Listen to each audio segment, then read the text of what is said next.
Hey there, friends. So, hey, this morning I did this early morning YouTube on Joe Rogan's number 1316. I talked about Man X in the movie JFK by Oliver Stone because Abby Martin was being interviewed and she had just been hanging out with Oliver Stone. So, Joe wanted to talk to her about that.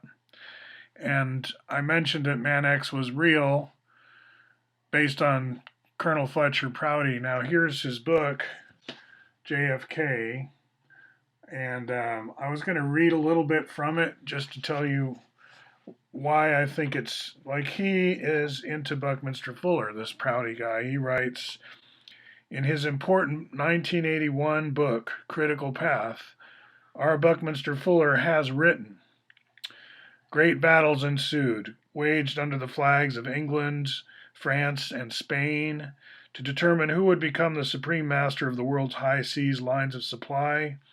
These great nations were simply the operating fronts of behind the scenes, vastly ambitious individuals who had become so effectively powerful because of their ability to remain invisible while operating behind the national scenery. Always their victories were in the name of some powerful sovereign ruled country. The real power structures were always the invisible ones behind the visible sovereign powers. Now, Prouty, who's been a career in the CIA and seen a lot, he's very accepting of this analysis, and he continues it in his own words. He cites Joseph Needham and Winston Churchill for their statements of how the real power is hidden. And then on page 4, he gets into Thomas Malthus and the theory that we've got to get rid of a lot of people because there's not enough to go around. Now, this is in 1805. He postulated the idea that humanity is multiplying its members at a geometric rate while increasing its life support capability at only an arithmetic rate. As a result, it has been universally concluded by the power elite that only a relatively few humans are destined to survive successfully in generations to come. And in Critical Path, which Prouty was quoting there, Fuller says, this is the common premise of both Marxism and social Darwinism. One side says the proletariat or the working people are the ones who deserve to survive, and the other says no, it's the capitalist property owners, whatever. It's still, either way, a fixation on how do we get rid of a lot of people and why? Like, what's the justification?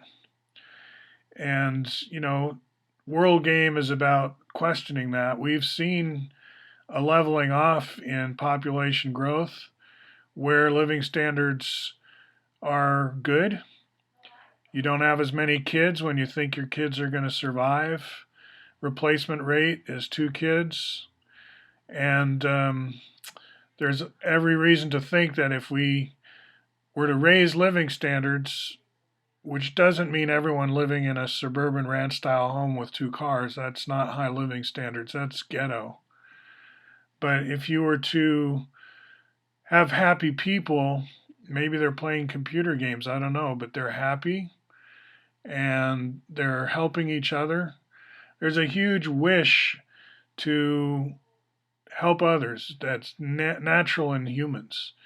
So you see, like with these detention camps, the government has laws and rules about not taking donations, because it could lead to corruption, right? If the military were to take boxes of whiskey from rich people around them for bribes, this kind of stuff, there's laws.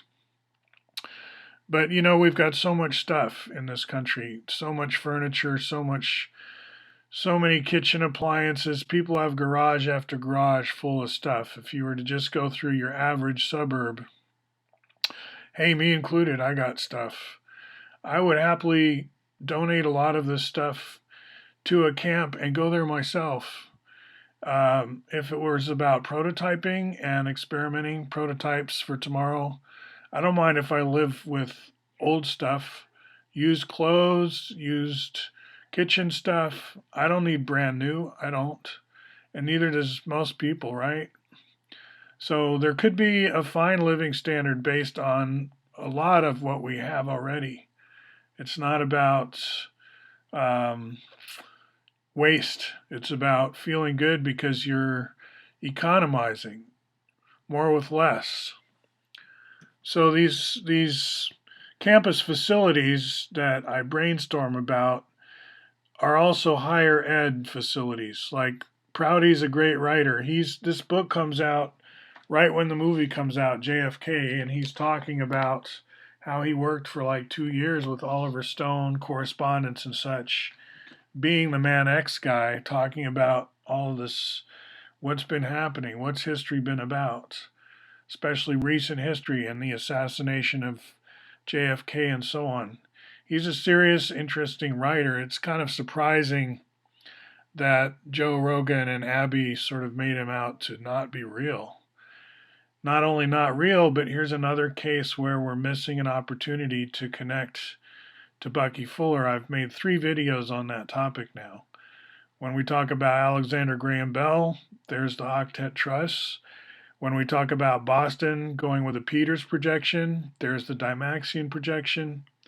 It's like at every turn, there would be an easy jump to this important curriculum that has mathematical content, scientific content, is American literature, and yet we don't do it. And that bespeaks of these individual oligarch types trying to keep a lid on that. You know, it's like, no, we're not going to write that. There's only a few people own the media, and they have a lot of veto power. It's like, don't write that stuff. But I think it's a matter of time, actually, and I think time is on our side. So we'll see. Just wanted to fill in that little blank in the history. Connect the syllabi dots. All right, talk to you soon.